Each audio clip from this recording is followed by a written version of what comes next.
La khutbah du Jumu'ah d'aujourd'hui, elle est capitale, vitale et primordiale. Écoutez bien. Le thème d'aujourd'hui, c'est quoi? Les adolescents. Nos enfants, quand ils sont petits, ils doivent connaître 2 adresses minimum. Minimum. La première adresse qu'ils doivent connaître, nos enfants, quand ils sont petits, ben, c'est l'adresse de chez eux. Car s'ils sont perdus, on pourra leur demander où tu habites et il les dira, j'habite à telle adresse. Et la deuxième adresse qu'il doit connaître, vous savez c'est laquelle? L'adresse de la mosquée de son quartier. Oui, tous nos enfants doivent connaître 2 adresses. L'adresse de chez lui, s'il se perd, et l'adresse de la mosquée, s'il perd sa foi. Très bien. Alors mes frères, nous allons commencer par un premier verset du Coran, Surat Tahrim 66, verset 6. Allah tabaraka wa ta'ala s'adresse aux croyants, et nous sommes croyants. Ya ayyuhalladhina amanu qu anfusakum wa ahlikum nara. Dans le sens, Allah tabaraka wa ta'ala dit, oh vous les croyants, protégez-vous, ça ne suffit pas, ainsi que vos familles d'un feu ardent, dont le combustible sera ni du feu, sera ni du bois, ni du pétrole, ni du gaz. Vous savez, ça va être quoi? Des pierres et des humains, dont le combustible sera des pierres et des humains. Allah nous donne ce verset du Coran pour nous faire comprendre comment ça sera grave, le feu qui va brûler les gens qui ont abandonné, qui ont démissionné leurs responsabilités. Et surtout au niveau de nos enfants. Très bien mes frères. On va commencer par un premier hadith. Dans le recueil de l'imam Ibn Majah authentifié par les muhaddithoun. Selon Omar ibn al-Khattab radiyallahu anhu. Complétez les espaces vides qu'Allah vous protège et vous récompense et vous bénisse.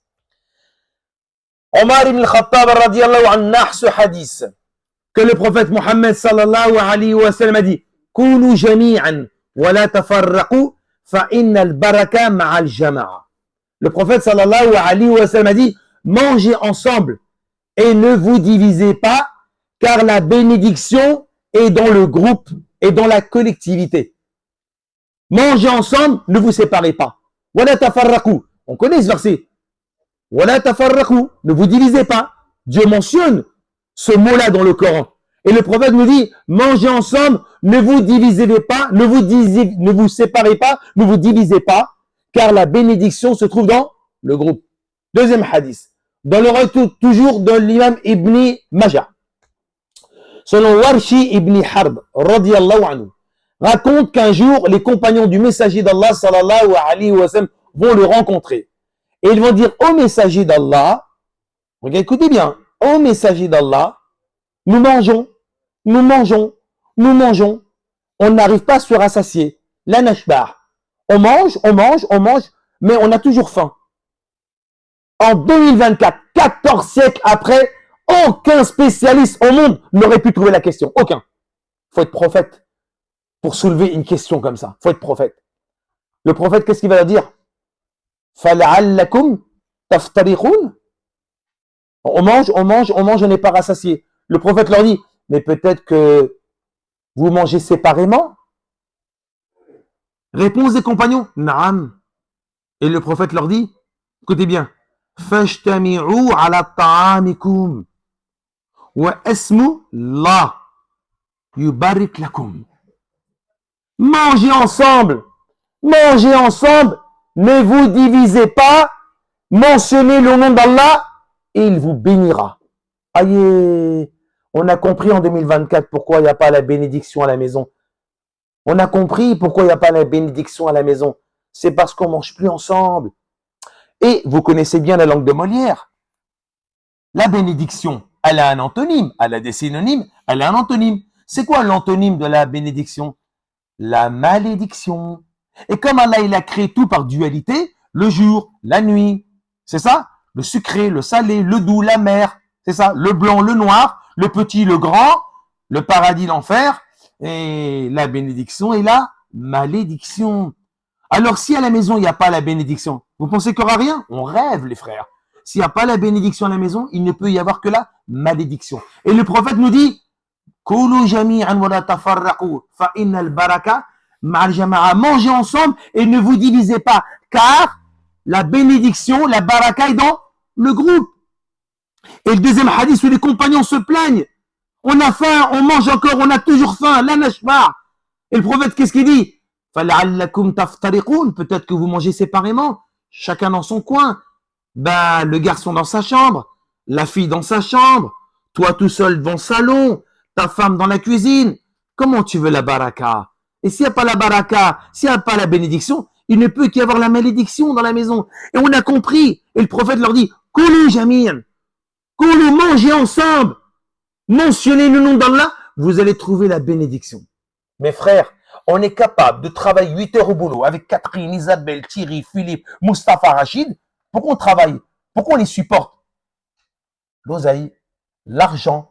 Pour l'argent, je supporte tout le monde. Il n'y a pas de problème. Je supporte tout au travail. Même ceux qui ne m'aiment pas. Ben, pour l'argent, on n'a pas le choix. Alors que tu n'es pas capable de rester 10 minutes par jour avec tes enfants à manger à table. Tu dis, ouais, j'ai réussi socialement. Mais tu as eu ton échec familialement.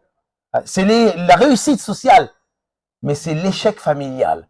Parce que tu es capable de te réunir 8 heures au boulot pour l'argent avec des gens que tu connais pas, alors que tes enfants qui viennent de tes entrailles, tu n'es pas capable de rester 10 minutes avec eux. C'est un échec total. Ouais, mes frères. Et on veut la bénédiction. On veut la baraka. Mais chacun mange dans son coin. Incapable. Ah oui, je suis capable de supporter les gens pour le travail. Je vais là, je vais ici, je vais là. Et tes enfants? C'est pourquoi? Parce que quand on se marie, quand on passe à la mairie, et ceux qui sont passés à la mairie, vous savez, le maire ou le maire adjoint, il vous récite à des articles du code civil. C'est obligatoire. Hein. Puis après, vous signez le registre. Mais avant, vous devez écouter. Que vous le voulez ou non, c'est des articles du code civil. Article 213, 214, 215. Je vous donne le 213. Les époux assurent ensemble. Ils assurent quoi? C'est une assurance. Les époux assurent ensemble. La famille, vous êtes une assurance. Le fonctionnement de la famille. Et ils pourvoient à l'éducation de leurs enfants.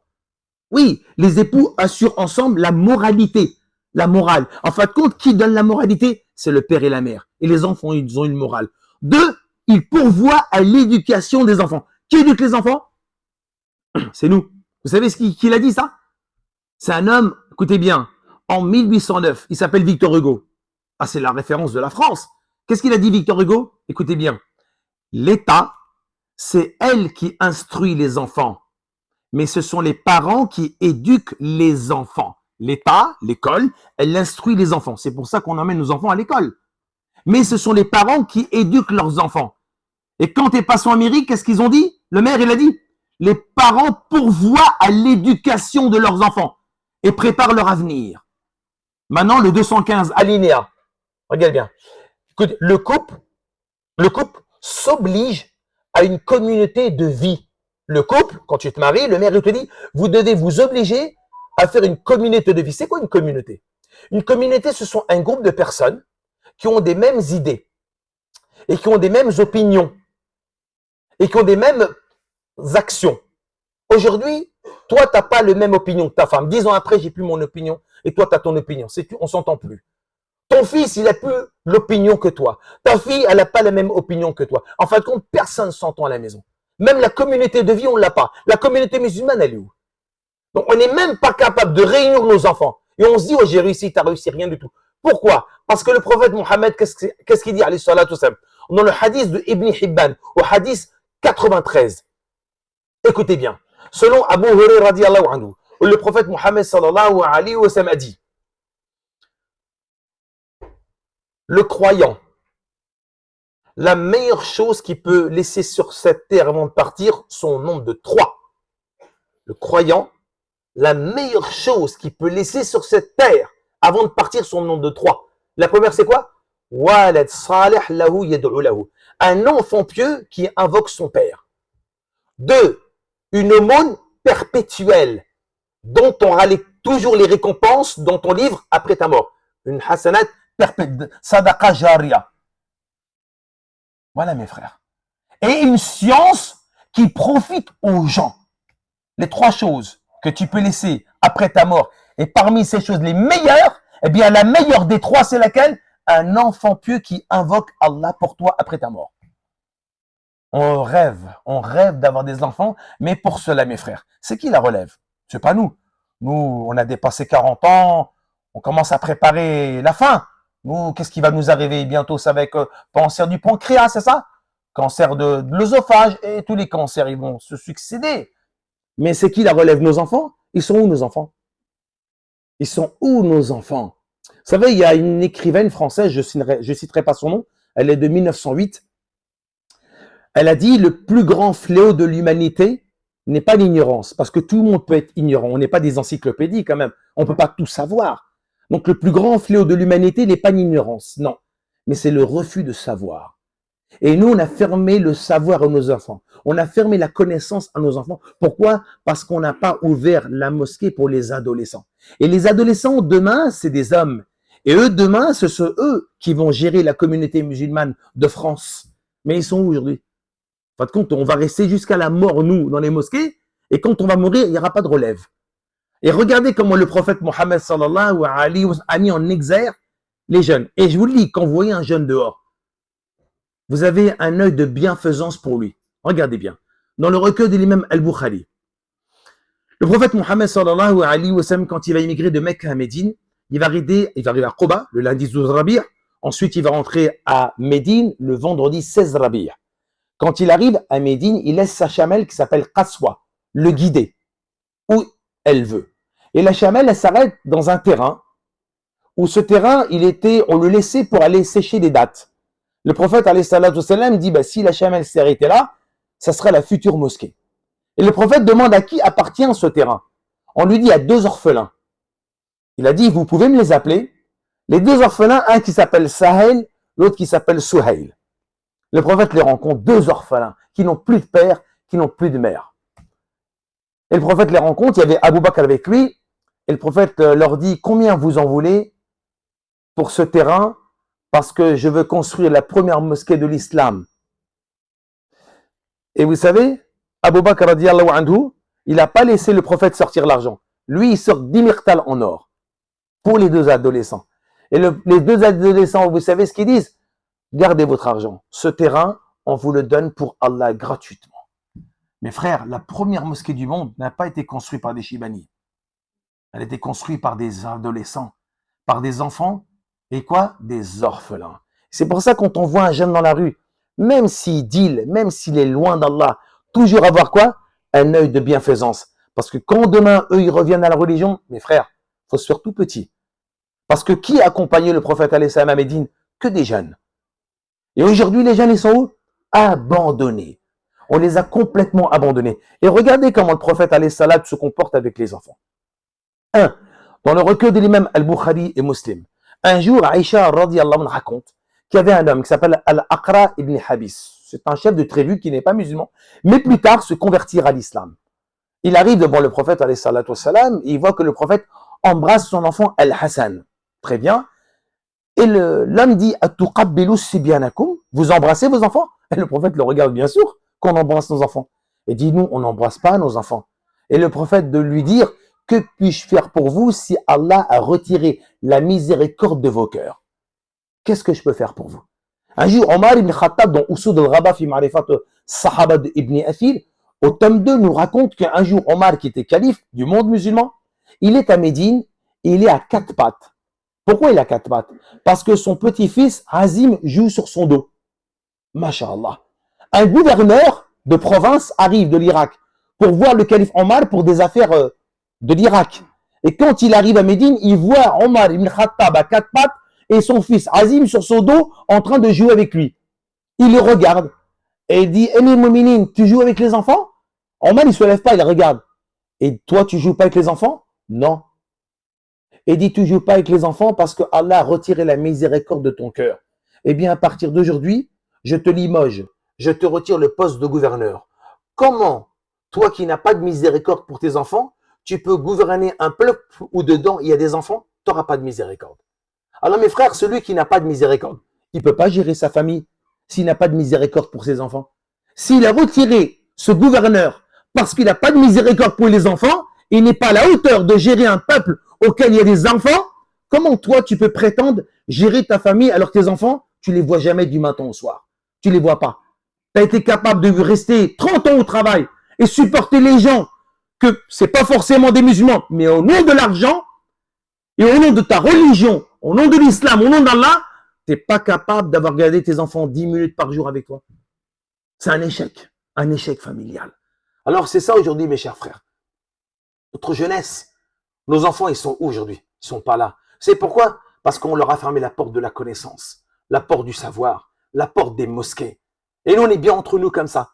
Et le jour du jugement, ils vont nous attaquer. Même avant le jour du jugement, je vous raconte cette histoire dans Tariq d'image de Ibn Asakir.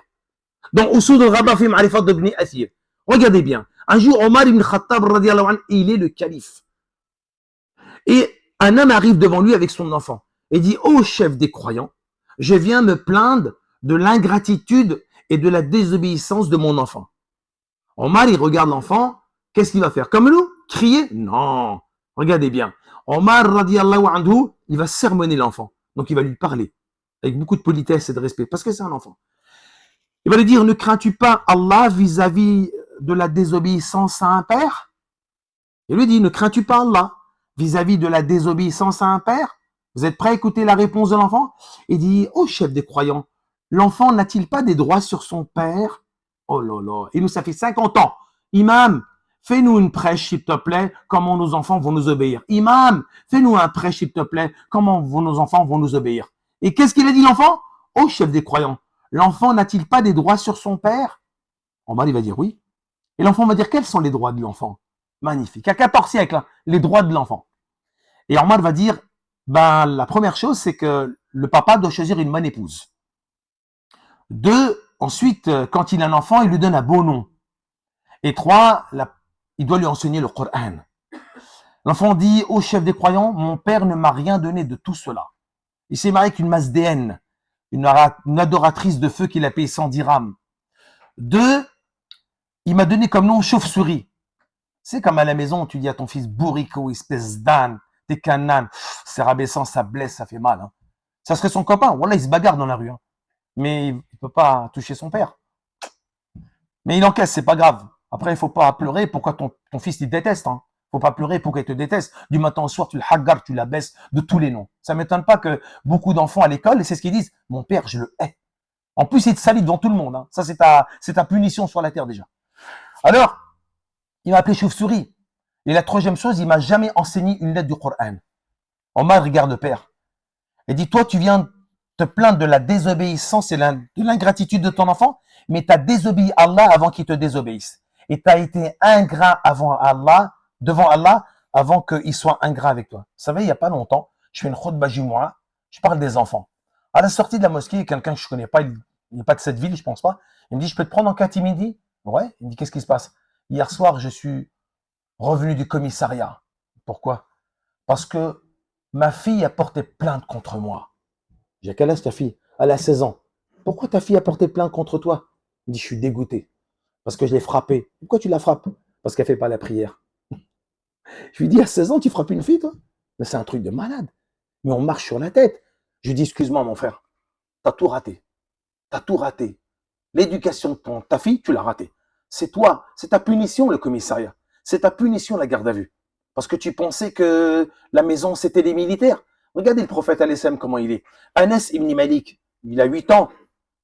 Sulaym Romes bent al-Milhan al-Ansari, sa maman. Elle va voir le messager d'Allah. Tu peux prendre mon fils avec toi, tu l'éduques pendant 10 ans, de 8 à 18. Ok.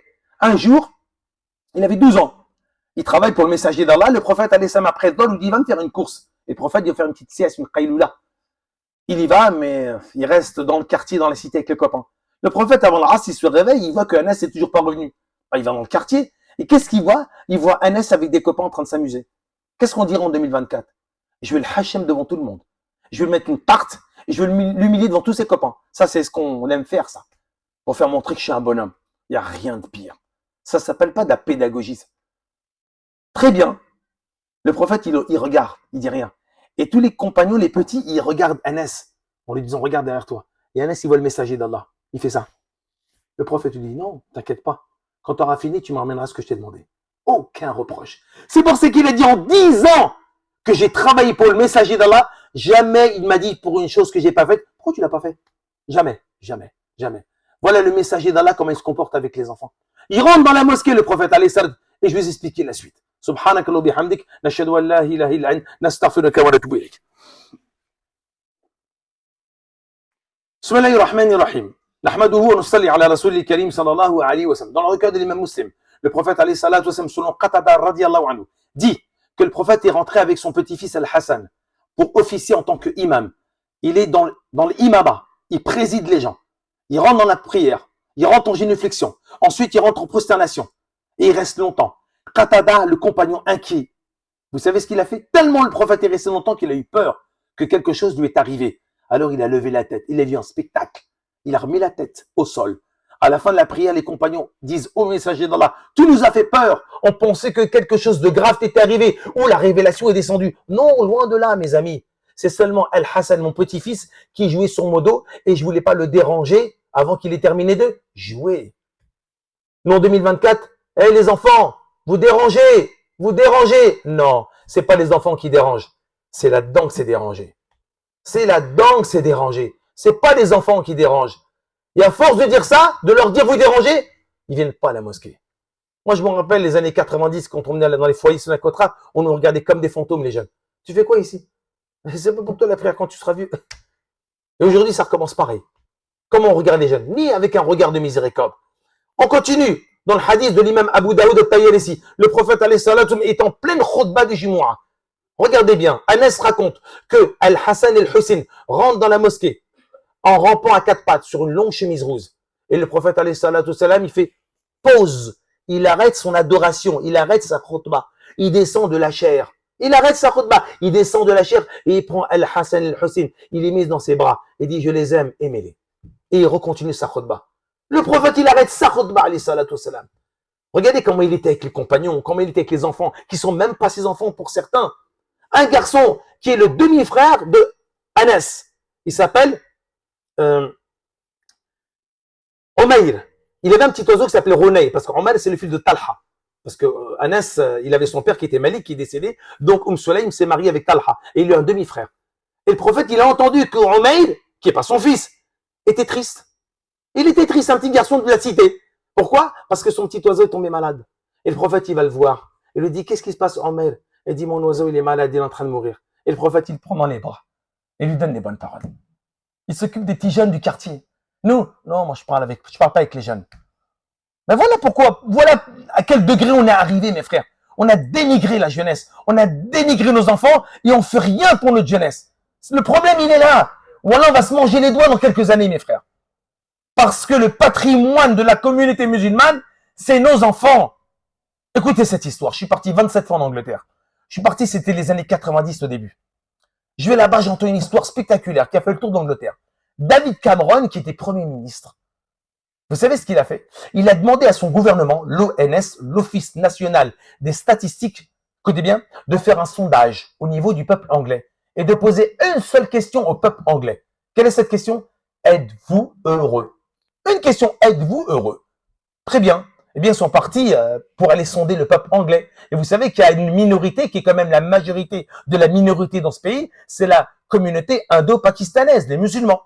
Et les gens qui sondent, ils sont de tout le monde. Et à chaque fois qu'ils sondaient les Anglais autochtones, donc d'origine anglaise, ben, ils répondaient mitigés. Ça va pas, ça va pas. Ils se plaignaient, la pluie, le temps, le vent, la pluie, le métro. À chaque fois qu'un musulman était interrogé au micro, êtes-vous heureux? Il disait, nous sommes heureux, alhamdulillah. À chaque fois. Très bien, le sondage est terminé, tout revient au ministre. David Cameron est étonné que quand on posait la question aux Anglais de souche, ils se plaignaient plus ou moins, mais quand les musulmans étaient interrogés, comment ça va? Ils répondaient, alhamdulillah. Alors David Cameron est parti voir un millionnaire, un Pakistanais à Londres, qui a ouvert une grosse société. Il est parti le voir. Il dit, voilà, on a interrogé, mais à chaque fois qu'on pose la question aux musulmans, on leur dit comment ça va? Ils disent ça va, alhamdulillah. Il dit mais c'est quoi votre secret? Vous êtes prêts à écouter? Oh là, ils sont trop forts, les Indo-Pakistanais. Ils ont dit trois choses. 1, la famille. 2, la famille. 3, la famille. Il a dit, écoutez bien, on prend de nos parents et on vit nos rêves à travers nos enfants. Je répète, on prend de nos parents et on vit nos rêves à travers nos enfants. En 2024, c'est quoi?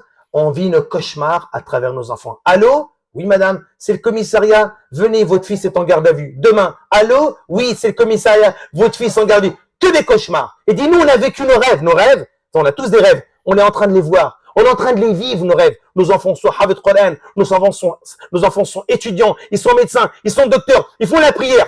Mais aujourd'hui, nos enfants, ça fait mal au cœur. Ils sont où? Ils sont pas à la mosquée. Donc, qui est responsable? On va payer le jour du jugement, mes frères. On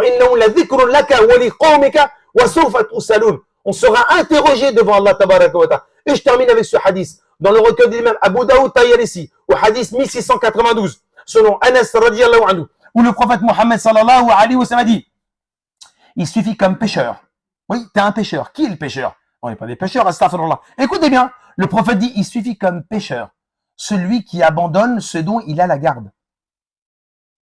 Il suffit qu'un pécheur, celui qui abandonne, tu démissionnes ce dont tu as la garde. Regardez le tafsir de Ibn Abad. Qu'est-ce qu'il dit? Il dit c'est trois choses. C'est celui qui a de l'argent, il a de l'argent, mais il ne veut pas investir pour ses enfants. Papa, t'as pas un peu d'argent de poche? Je vais avec mon copain manger un kebab. Non, il n'y a pas de sous.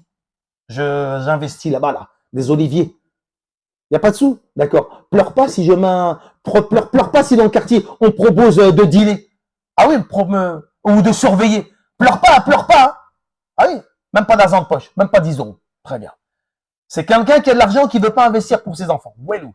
Deux, c'est quelqu'un, écoutez bien, qui est avare, par avarice. Il ne veut pas donner de l'argent à ses enfants. Deux, c'est celui qui ne travaille pas et qui ne veut pas gagner de l'argent pour donner à ses enfants.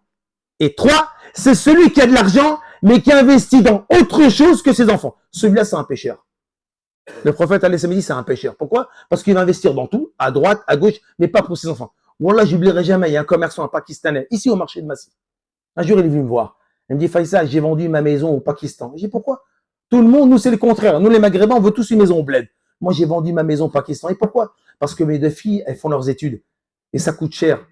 Et j'ai pas d'argent. Ça me suffit pas le travail du marché. Donc, j'ai vendu ma maison pour financer les études de mes filles. Aujourd'hui, quoi? Elle a une fille. Écoutez bien, elle est médecin avec son cabinet.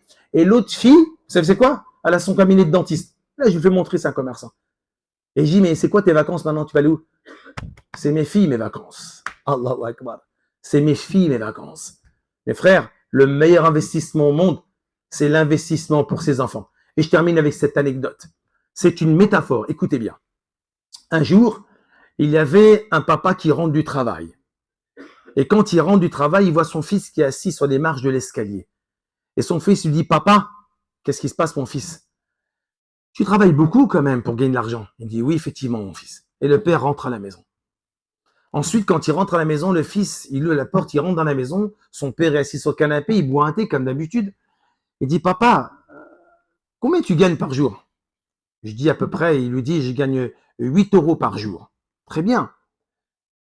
Il lui dit, papa, combien tu fais d'heures par jour? À peu près 8 heures par jour. Et je gagne 8 euros par jour. Très bien. Le père, il a compris, hein. Mon fils, il veut de l'argent. Très bien. Et il dit, papa, est-ce que tu pourrais me donner 4 euros? Ça va pas, filou? Tu me demandes combien je gagne pour me demander de l'argent? Allez, va dans ta chambre. Non, ça c'est trop facile. Va en bas de la cité. Va en bas de la cité, va. Va en bas de la cité. Oh non, on reste 4 heures sur TikTok, c'est encore mieux. 4-5 heures, hein, c'est la dernière étude des 16 ans. 16 ans, c'est 4-5 heures sur TikTok. Très bien. Le fils, il pleure, il va dans sa chambre. Parce que le père, il l'a refoulé. Il demande 4 euros, c'est pas la fin du monde. Après, le père, il se dit, j'étais un peu dur avec mon fils. Bon, il va dans la chambre. Il dit, mon fils, tiens, voilà, c'est 4 euros. Oh, merci, papa, c'est très gentil. Le fils, il sort de son oreiller 4 euros. Il est content. Il dit, qu'est-ce que tu vas faire avec cet argent? Je suis content, papa, aujourd'hui, j'ai 8 euros. Est-ce que demain, je peux te donner 8 euros pour t'acheter 1 heure pour que tu joues avec moi? Wallah. On n'est pas capable de jouer avec nos gosses. On n'est pas capable de manger avec nos gosses. Tu as démissionné, mon frère. Et après, tu veux que Walid Salah yad'u, tu veux que ton fils il te fasse dua? Non, tu sais quoi, le jour du jugement, il va t'attaquer, il va te démonter ton fils. Il y a les versets du Coran, il va te démonter. Pourquoi? Parce qu'il va brûler pour tes beaux yeux. Tu penses que ton fils, il va cramer pour tes beaux yeux? T'as rien fait pour lui, ni tu l'as mis à la madrasa. Alors, invitez vos enfants vite à la madrasa coranique. Ils ont 15-16 ans. T'es pas pédagogue, c'est pas donné à tout le monde. Au moins, ton fils, tu le mets à l'école coranique. Et quand il a 15-16 ans, envoie-le à la mosquée pour l'enseignement, pour l'instruction. On n'apprend pas la religion sur TikTok avec qui on le sait. Mais on apprend à la mosquée avec des savants, avec des enseignants. Donc, Inch'Allah binillah, bientôt on va commencer la structure pour les adolescents, pour les inscrire. On vous le dira, Inch'Allah. اللهم اهدنا فيمن هديت وعافنا فيمن عافيت وتولنا فيمن توليت اللهم نسألك إيمان كاملا. On te demande la foi complète. وَلِسَانٌ ذَاكِرًا, une langue évocatrice. وَقَلْبٌ شَاكِرًا, un cœur qui te remercie. وَعِلْمٌ نَافِعًا, une science profitable. قَلْبٌ شَاكِرًا, un cœur qui te remercie. نِيَّةٌ صَادِقًا, une bonne attention. حَيَاةٌ طَيِّبًا, une bonne vie. جَنَّةٌ عَالِيًا, un paradis élevé. Allah sauve la communauté musulmane. Sauve-nous du feu de l'enfer. Allah fait que nos enfants ne nous détestent pas. Fait que nos enfants ne nous attaquent pas le jour du jugement. Allah fait que nos enfants nous parlent. Fait qu'on parle avec nos enfants. Fait que nos enfants nous aiment. Fait que nos filles nous aiment. Allah rétablit l'amour dans la maison. Allah rétablit la bénédiction dans la maison. Allah retire la malédiction de la maison des musulmans. Allah met la bénédiction dans notre maison. Allah fait qu'on s'assoit avec nos enfants, qu'on parle avec nos enfants, qu'on sourit avec nos enfants comme le messager d'Allah.